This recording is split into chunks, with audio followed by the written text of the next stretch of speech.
It may surprise you to learn that half of our DNA is shared with trees. That's 50% of humanity. But just how connected are we when it comes to our tree relatives? I'm Jane Fritz, and this is People and Trees, a two-part program that explores a variety of ways, past and present, that we relate to trees and forests, and from a variety of perspectives, from indigenous cultures to artists and writers to forest managers and defenders. Trees are essential to our existence, but modern life has made things complicated. Perhaps it's time to forge a new way forward in our relationship with trees.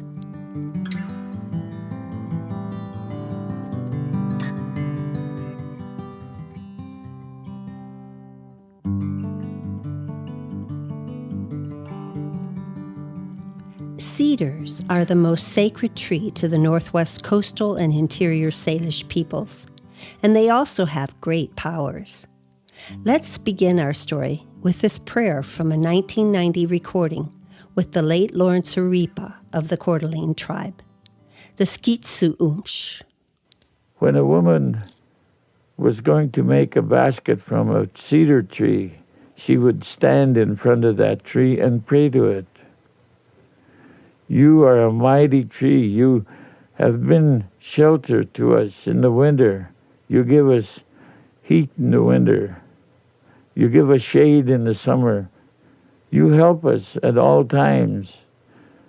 But now I am going to take some of your bark.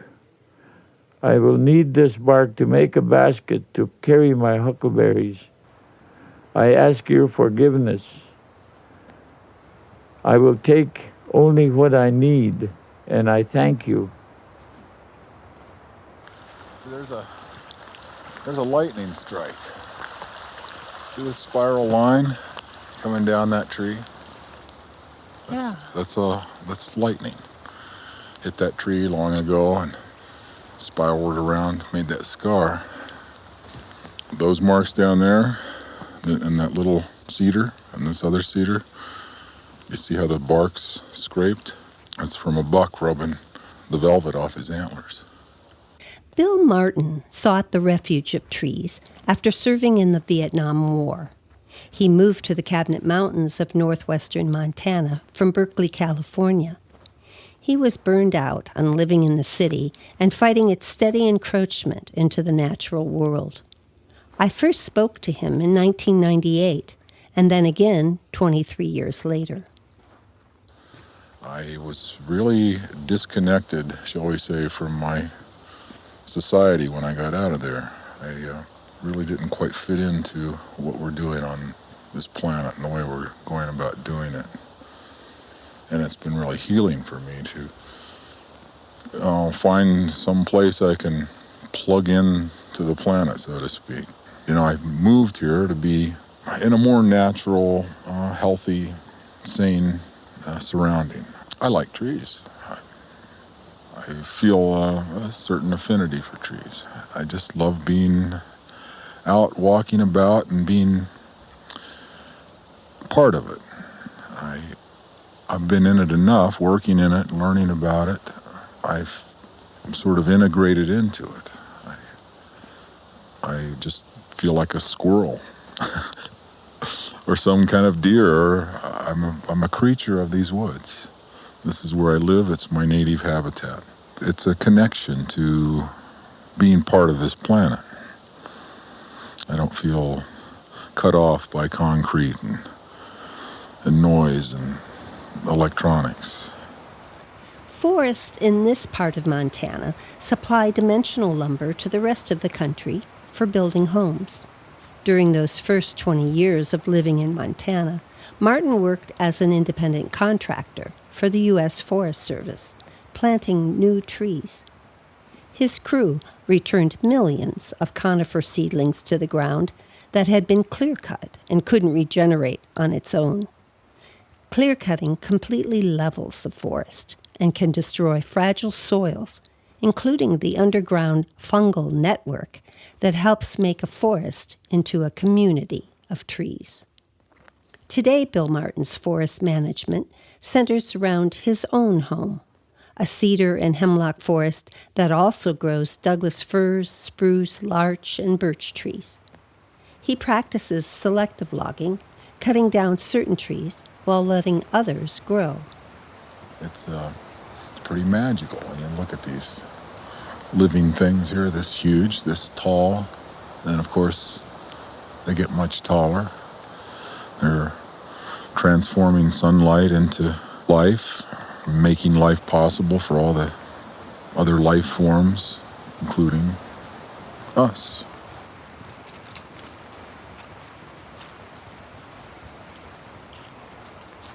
So, Bill, I remember when the hillside was logged, and I thought, how in the world can you even look out the window at it?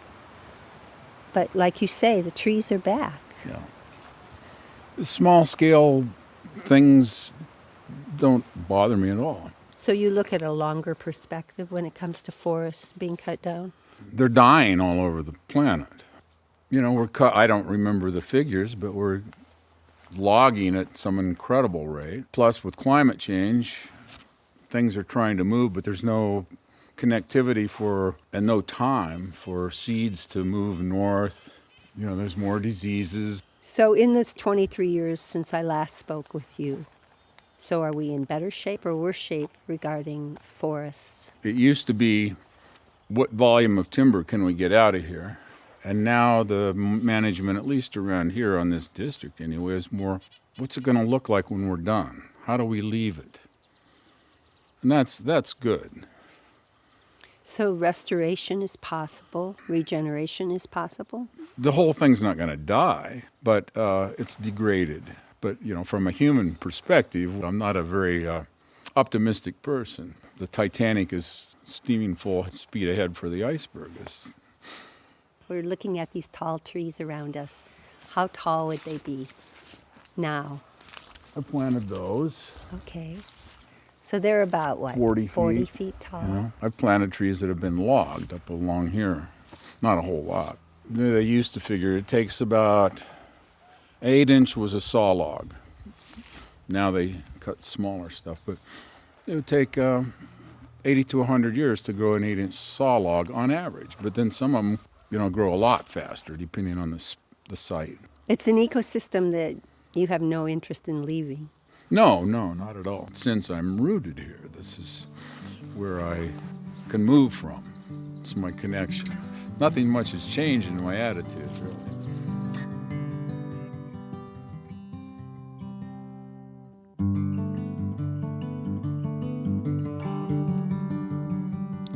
Just south of the border with Canada, in the wild north woods of Idaho, lives my friend, Faye Morris. She's one of the wisest and most connected to nature people I know. Faye is 95 years old and has lived alone in this small log cabin since her husband Bill passed away at age 99 a few years back. Their picturesque wilderness home is like a Christmas greeting card. But February is a crazy time to go visit her, especially with snow and ice along Meadow Creek and the steep road to her longtime home. I really want to know why she stays in such a wild place at her age. It's remote. It's close to nature. I have trees and wildlife, including bears and panthers. I love it. I love it. What I love about coming up and visiting you is your cedar trees. Yes, they're beautiful. I have a number of them, and they survive. They've grown from tiny little creatures to enormous, beautiful spans. Cedar are special, aren't they? Yes. Why is that? I can't tell you, except they are special survivors, and I think they give us the urge of life. The urge of life. So what's it like being 95, living in the Well, woods? it's not much difference than being 18, except you suddenly find you aren't quite as strong as you used to be. You can't manage certain things. And that's a little frustrating, but you have to have a sense of humor about it and not get hung up on the idea that, oh, pretty soon I'm going to die. That's perfectly all right. It's about time I move on and make room for some young person.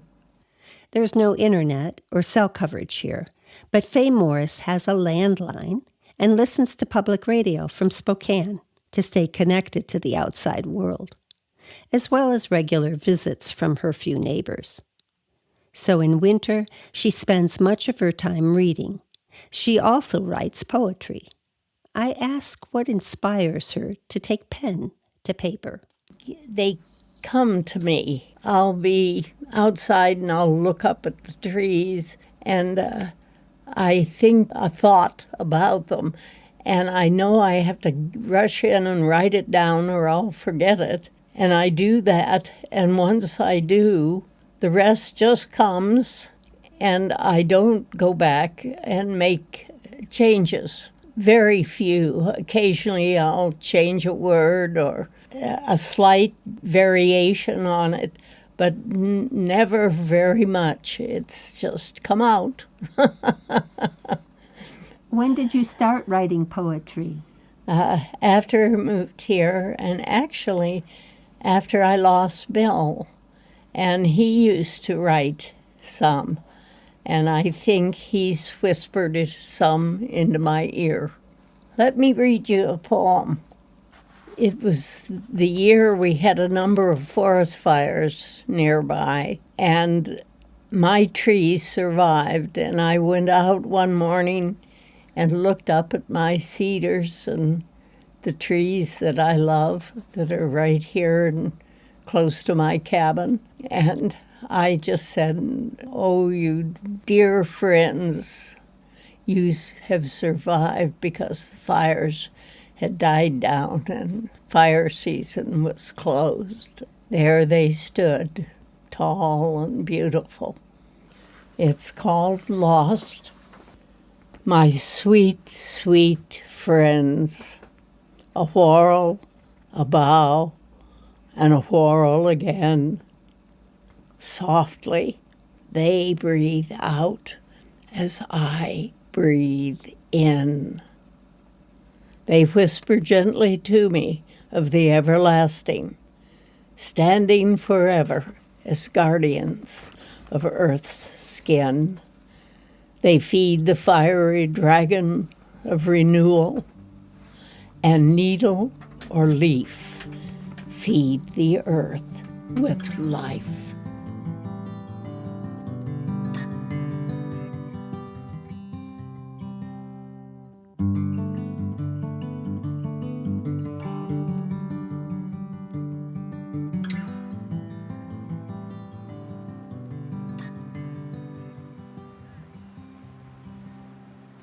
It's very, very important to see the light. I see the changes in the mountains and the sky.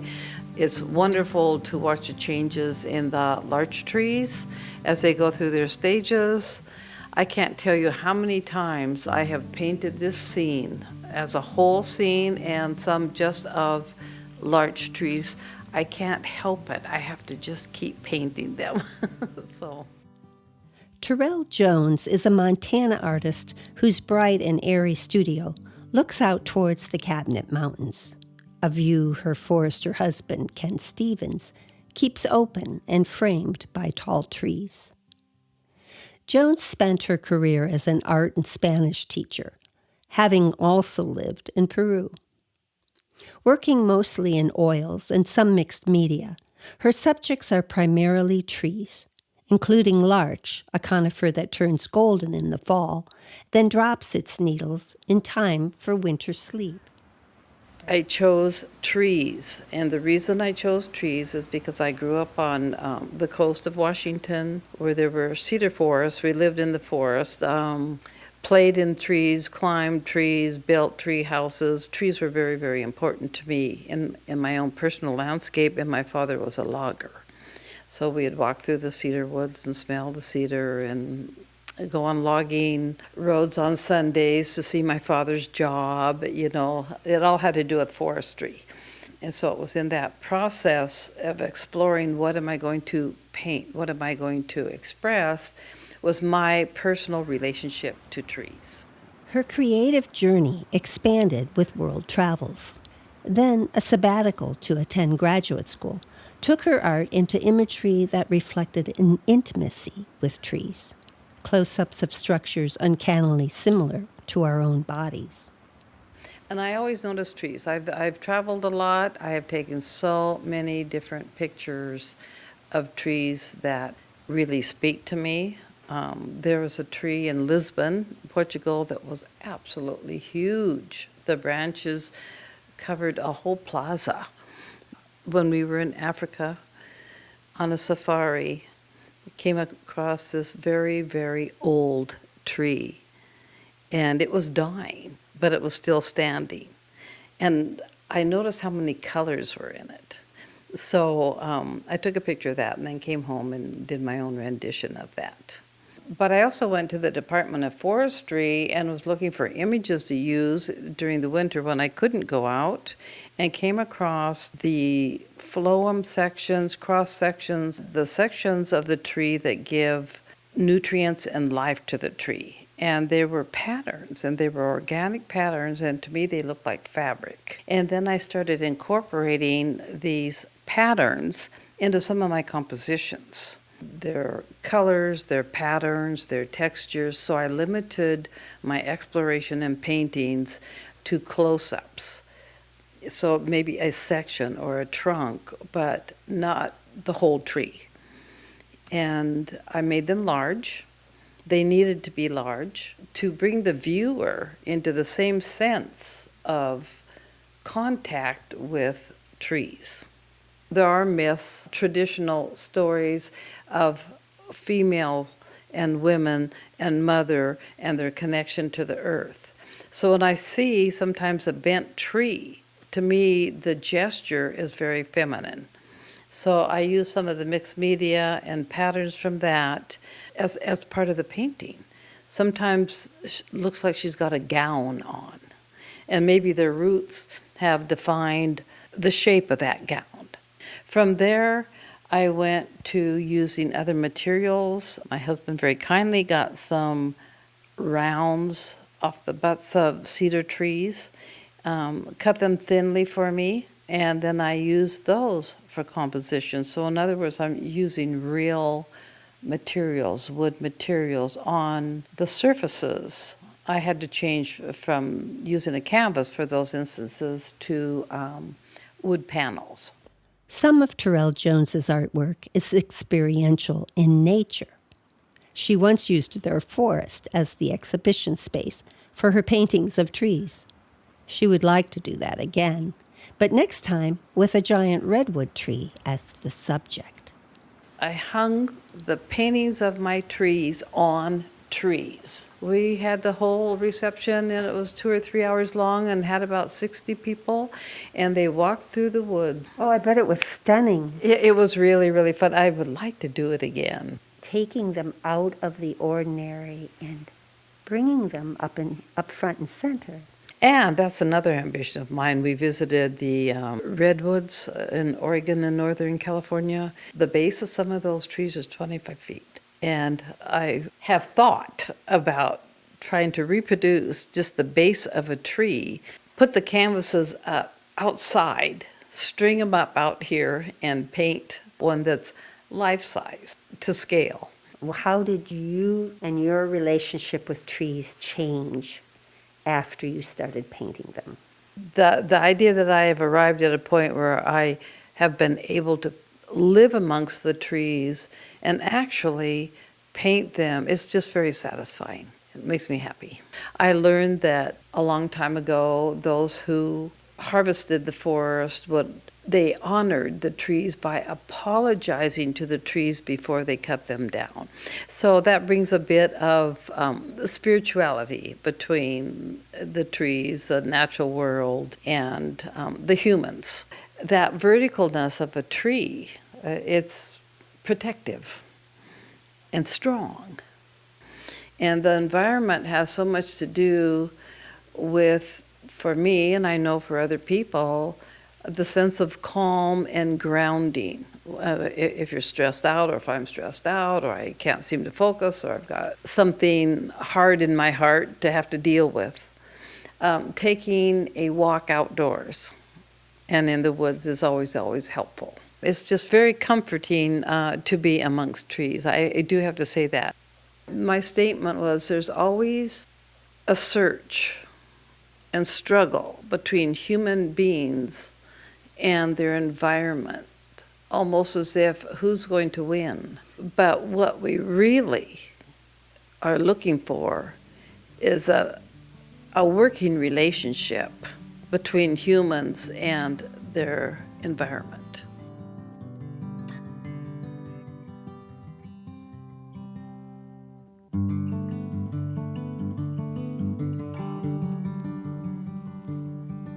Author Rick Bass is well known for his collections of short stories and nonfiction studies on nature.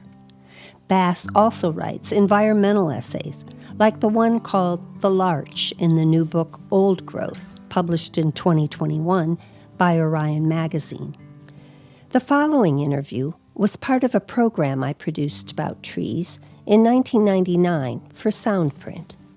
Bass's work then, as well as today, is to gain protection for the remaining forest wildlands where he lives in northwestern Montana, a mountain river valley called the Yak. It's interesting how he wound up here. Just wandering, looking for a place that was remote and a place that had this feeling to it of a fit, which Yak did and still does. You know, it's so wet, so cold, so rainy, so dark. It doesn't strike you immediately as a place you would ever fit, but each year more and more I find myself fitting it. It's a real nice process. I really like the dark, dense woods and getting into them and exploring them. How does that contribute to your writing?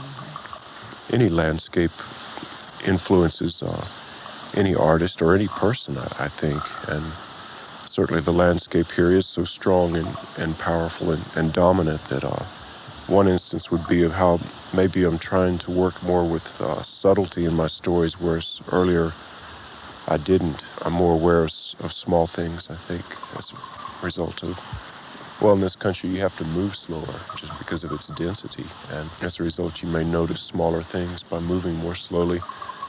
There are really 4 very distinct seasons here, unlike so many places in the world. I think living in the cycles of the seasons here is really affects my work in another way. There's just, in every direction, every dimension, the landscape, I do find it affecting my work. Rick's writing studio is a one-room log cabin. You won't find a computer here, just a simple wooden desk and chair, an oil lamp, wood stove, and bookshelves heavy with books. Rick writes all of his first drafts with pen and paper here during daylight hours. In the warm autumn sunshine, we stand outside the cabin along the edge of a marshy meadow. We're surrounded by a tall, dark forest. You've got incredible diversity of trees, especially for this far north. You've got 3 species of pines growing with in the midst of cedar and hemlock forest, Doug fir, spruce, subalpine fir. The most common form of old growth in this valley is old growth larch, which is paradoxically the rarest form of old growth left in the West. It's a very rich, lush forest. That's one of the reasons it's being logged so hard, is because it grows big trees and grows them everywhere, all the way up over the top of the mountains and down into the river bottoms. We have less and less wild places where the systems of nature are proceeding at their own pace, in their own grace. This mass industrial logging that is going on up here, the road building and mass clear cutting, it has no respect for the place, it has no grace, it has nothing that's sustainable or, in my mind, honorable to it. It's heartbreaking to love a dense forest and see those dense forests being erased. scraped clean. Rick Bass's reverence for the yak's ancient larch trees is actually a 30-year love story. His essay in Old Growth reveals just how exquisite this singular species is. But the big trees are again threatened. Ultimately, the presence of endangered grizzly bears may be what stands in the way of more logging. I've lived in the forested mountains of North Idaho for 43 years, so I understand what it's like to know and love a forest and then watch it be sacrificed for millions of board feet of lumber. I've also witnessed change, from the timber wars of the 1990s, fought between industry and environmentalists, to today's more balanced work of Forest Service collaboratives, which bring all interested parties to the table to work towards the ideal of restoration forestry. But we're far from harmony with the forest. All around, privately owned woodlands are being cut down for cedar trees that fetch top dollar in the marketplace, or for developers building new homes. Human-caused climate change is also undeniable and has contributed to the loss of thousands of trees in our region from unusually destructive windstorms and forest fires. In Part 2 of People and Trees, we'll consider some of the ways we can move forward within this challenging new reality to meet both our human needs for wood and those of the wild creatures whose only home is the forest. We hope you'll listen again. People and Trees was produced for Spokane Public Radio by the Idaho Mythweaver as part of its Voices of the Wild Earth radio and podcast series. This program is supported in part by a grant from the Idaho Humanities Council, a state-based program of the National Endowment for the Humanities, with additional funding from Idaho Forest Group. Special thanks to Jeanette Wiaskas and Rich Wanschneider for their editorial guidance. Production assistance, engineering, and original music by Justin Lantrip. I'm producer Jane Fritz.